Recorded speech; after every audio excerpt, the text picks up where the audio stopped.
Salut les amis de eSport TV, merci encore de la confiance renouvelée, merci de vous des likes, merci de vous des abonnés, merci également du bail ici commentaires, un plaisir renouvelé chaque fois de partager des informations et gars également mbokki sénégalais fépp foo leen mënti nekk 14 régions du Sénégal ak World Cup ñi ngi leen di jaajëfal ñi nekk ci lal hôpital ak sécurité de feebar yàlla na suñu borom fëgg seen bopp ngeen wër ak jàmm ñi nekk ci kaso yi ngeen génnuwaat teg ko ci yoonu dëgg dellu seen njaboot suñu borom defal jàmm Sénégal ñi dëddu àdduna suñu borom xale leen àjjana fi te yéexee ñu gars yi on avance ensemble aujourd'hui en France gars yi nekkoon le duel tant attendu entre les deux finalistes de la Ligue des Champions, le Real de Madrid qui voulait avoir son 14e titre en face les Reds de Liverpool yi nga xam ne dañoo bëggoon am leur 7e titre. Le duel entre donc Sadio Mané avec également Mohamed Salah et ki nga xam ne aussi mooy Robert Firmino mi nga xam ne ci banc bi la nekkoon, mais de l'autre côté également il y avait l'ogre du Real de Madrid et notamment le mur du Real de Madrid Thibaut Courtois qui était aujourd'hui donc présent pour bañ a gars yi jël encaissé but par rapport à cette finale, c'était une finale attendue. Les pronostics pour moi, j'ai dit c'était 50-50.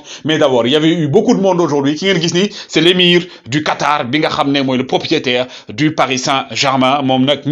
Pour cette année, finale. Il n'était pas le seul parce qu'également, il y a eu beaucoup de monde. Notamment Zinedine Zidane, Paris Saint-Germain, comme entraîneur. Il était là-bas, lui, l'ancien entraîneur du Real de Madrid de la Casablanca, entre autres, pour regarder cette grande finale. Mais aussi, les Marseillais de là, Pablo Longoria et aussi le président, le propriétaire de Marseille. Donc aujourd'hui, donc le football a rythmé parce qu'il y avait beaucoup de grandes stars également qui étaient là-bas. Mais aussi, Guy, Salgado, vous allez le reconnaître aussi, l'ancienne gloire du Real de Madrid, la Casablanca, la belle génération avec lui, à King Hamne aussi, Roberto Carlos, qui ont marqué l'histoire du Real de Madrid, sans oublier également Ronaldo, El Fenomeno, l'idole de Karim Benzema, le meilleur attaquant du monde, Théon aussi, il était de la partie. Il y avait beaucoup de monde, comme j'ai dit, beaucoup de monde, énormément de stars pour regarder cette rencontre et cette cette fête du football. Il y avait aussi Laurent Blanc, ancien entraîneur également du Paris Saint-Germain, l'homme de la Coupe du Monde 98, qui a ramené Laurent Blanc, le grand défenseur, ancien joueur également de Manchester United, et que dire aussi de Rafael Nadal, l'Espagnol, le numéro 1 pendant plusieurs années du tennis mondial, qui a ramené Rafael Nadal, l'inépuisable, un fervent supporter du Real de Madrid et de l'Espagne, sans oublier aussi la nationale Mannschaft représentée par ki nga xamné moy Oliver Kahn et aussi les Allemands ñom ñi nga xamné ils étaient là aussi pour superviser gëna jëgé ki nga xamné moy Sadio magnifique Mané mi nga xamné ñi nga naan day dem du côté de Liverpool. Sadio Mané ñu mu def lu nekk ci sac bi gën loolu la won gaay mom ak Fabinho l'enfant de Bambali qui est aujourd'hui était présent avec bien entendu la confiance da nga gis détermination bi nga xamné mo nekkoon ci kanamu Sadio Mané and ci ki nga xamné aussi moy Fabinho et que c'est beau image bi dara daxuko gis ki nga xamné moy Jürgen Klopp et aussi ki nga xamné moy Carlo Ancelotti, son aîné, moko pay trophée Ligue des Champions, mais aussi ñom ñaar c'est de fin tacticien, ñom ñoo fexé ba daanal ñëpp egg ci final. Mais aussi image yi nga xam mom lay ñaawlu moy ñi nga xamné xewna ci biti moy par rapport ak échauffourée yi fa mon ñi nga xam dañ doon bourler di duggu gaay nak fi dañ doon yap africain yi nan non kan bi li wëg li ça s'est passé en Europe nulle part ailleurs qu'en Europe. Malheureusement am na ñoo xam dañoo jël seen billet jënd seen ticket def ville ak ville wala pays ak pays ñëw pour seetaan ci match bi ñu daal leen mujjee lacrymogène parce que lan li ko waral mooy que ne amuñu bourlé loolu nag nekkoon lu ñaaw ba tax na match bi lañ ko retardé pour 15 minutes supplémentaires. Mais également que dire de ce regard de tueur de Sadio Magnifique Mané qui avait envie gars amul woon leen rek lu envie dugg ci terrain bi wane boppam, le meilleur joueur africain, le meilleur joueur du monde pour moi, l'enfant de Bambali. Mais aussi image bi dinañ ko garder avec Naby Keita qui à la base gars Naby Keita dafa waroon départ ci match bi mais à la dernière minute il a dû être forfait. Qui comme dit remplacé nak moy Thiago Alcantara mi nga xam moy l'Espagnol qui était aussi attendu, l'un des hommes forts. Et le match a démarré très fort avec Sadio Mané bi nga xam mom ak Liverpool dañoo ñëw rek dominer match bi par rapport ak li nga xam mo ci xewoon. Il faut savoir que la première mi-temps il y a eu gars 10 tirs cadrés, 10 tirs plutôt pour Liverpool, 0 tir pour Real, et sur les 10 tirs de Liverpool il y a eu 5 tirs cadrés pour dire que domination nette bi nga xam am na première mi-temps du côté de Liverpool. Mais attention parce que Real de Madrid gars dominé taxul nga gagné ko ñi mu dajal ñep muy Paris Saint-Germain di tamit également Manchester City dañ ko dominer. Mais que dire de Sadio Mané qui a failli ouvrir la stockade avec ce magnifique tir bi nga xamné ci poteau bi la dal ndax ki nga xam moy Thibaut Courtois moko dévier. Mais Sadio Mané nga xamné dafa dout paajal ki nga xam moy Casemiro bayiko fa ba paré également Kiri Militao mu teggi ko dóor malheureusement et heureusement pour le Real mais malheureusement pour Sadio Mané bi nga xamné bal bi ki di Thibaut Courtois moko mujjé dévier mu dal si Bar Patobi plutôt, mais également Sadio Mané aujourd'hui qui était présent. Par rapport à ses appels, par rapport à sa vivacité, il a causé beaucoup de soucis au mur du Real de Madrid. Real de Madrid, ñaari mur lañ tek. Par rapport à un de ces murs également de Liverpool, il y a eu Ibrahima Konaté. Ibrahima Konaté à ce jour, il a joué 27 matchs, 0 défaite. Moom tey moom lañ joxoon Vinicius, mais dafa téye premier mi-temps bi. Vinicius ba daal di gisul dara. Et aussi l'autre duel, Carvajal également Luis Diaz. Carvajal qui a montré à Luis Diaz premier mi-temps que boy sama ginaaw ngoy top, je suis l'un des meilleurs défenseur arrière latéral du monde. Carvajal bi nga xam ne dafa ñëw wane boppam parce que finale la et moom il voulait gagner cette finale, mais cette occasion a failli également donner la victoire en première mi-temps au Real de Madrid ndax li nga xam ne mooy biwu Karim Benzema bi hors-jeu la, heureusement pour Liverpool, malheureusement pour le Real de Madrid, parce que di nga ko gis si li nga xam ne nag mooy VAR bi nii à quelques centimètres près gars yi, quelques centimètres près ki nga xam ne mooy Karim Benzema a été donc signalé hors-jeu. Loolu tax nag malheureusement comme on dit donc but c'était refusé pour Real de Madrid. Karim Benzema donc qui se tient la tête.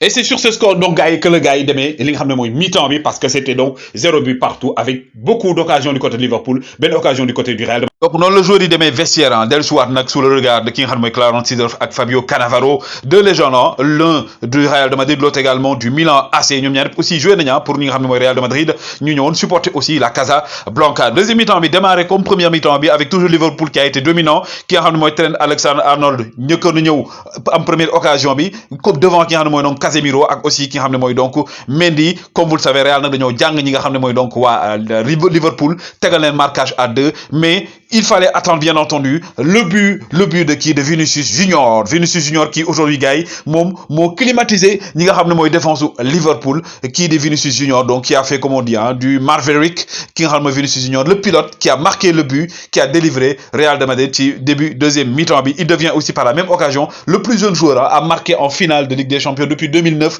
après un certain Lionel Messi. Mais que dire de Valverde gars yi, Valverde l'Uruguayen omniprésent qui comme am 2 poumons gars yi, il a été exceptionnel dans cette finale. Une finale boo xam ne gars yi l'homme du match aura été ki nga xam ne mooy Thibaut Courtois, le gardien belge de la Casablanca bi nga xam ne gars yi il a arrêté toutes les occasions yi nga xam ne waa Liverpool am nañ ko, notamment également ci li ngeen ko gis tir bi déjà premier tir bu Mohamed Salah. Mais vous pouvez le voir également les joueurs du Real de Madrid nga xam ne tey ils lui ont dit merci à Thibaut Courtois bi nga xam ne il les a sortis de cette finale. Un gros match de Thibaut Courtois, mais aussi ki nga xam ne mooy donc Mohamed Salah également qui a été très gourmand. Mohamed Salah nga xam ne tey gars yi dafa am benn occasion boo xam di ngeen ko gis après bu ko passoon Sadio Mané mu nekk but, mais il a préféré le tirer et malheureusement Thibaut Courtois était sur la même direction, sur la même trajectoire ba tax mu daal di koy raté. Et également Jürgen Klopp bi nga xam ne ñëpp la ñoo yaakaaroon ne kii di donc Naby Keita dafa forfait ndax gis nañ ko daf ko dugaloon ci liste bi avant match bi pour 11 de départ après mu changé ko nakato yoo boobu noonu stratégie bu Jürgen Klopp tegoon la. Mais malheureusement ki nga xam ne nag mooy donc Naby Keita ba mu duggee il a fait du Clinton NJ comme on dit, Clinton J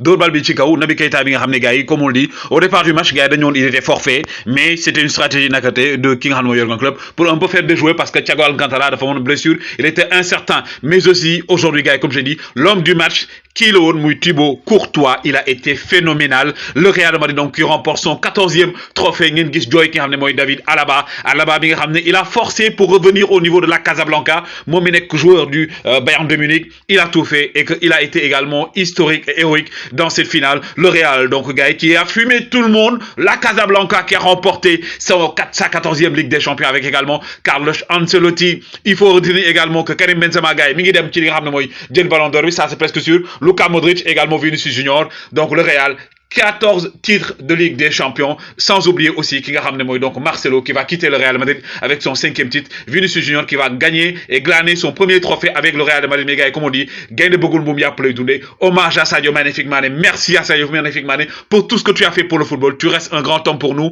le Sénégal t'aime, le peuple t'aime gars, et tu nous montres chaque jour que tu es un digne fils du Sénégal. Donc Vinicius Junior qui met KO le Liverpool de Sadio Mané, Vinicius par KO comme on le dit, le Real qui entre encore plus dans l'histoire. Mais Real Madrid également am jour yoo xam ne bi mooy nekk seen 5e trophée, notamment ki nga xam ne mooy Karim Benzema, Gareth Bale, Toni Kroos également, Ceballos, Carvajal entre autres, Casemiro, ki nga xam ne mooy Marcelo, Vinicius Junior plutôt ki nga xam ne mooy Luka Modric ak kii di donc un autre joueur qui n'est plus à présenter nga xam ne gars yi donc Isco, donc Sadio Mané, Ballon d'Or pour tous les Sénégalais. sénégalais. Même beaucoup de loups, on est fiers de toi, on est fiers de tout ce que tu as fait pour l'équipe nationale du Sénégal, pour Liverpool. Sadio Mané qui va peut-être quitter le Liverpool pour aller vers le Bayern de Munich, on ne sait pas. Mais Gaï, c'était la finale de la Ligue des Champions de ce 28 mai 2022. Sadio Mané qui a perdu mais qui n'a pas démérité. Sadio Mané qui entre encore plus dans l'histoire du football sénégalais. Mais félicitations également à Thibaut Courtois qui va peut-être devenir et qui est même devenu aujourd'hui le meilleur gardien du monde, Gaï. Woy leen di like, woy leen di abonné, doxee leen seen xalaat ci final bi. Le Real a gagné, on reste fair play. Félicitations à vous, jaa ngeen jëf.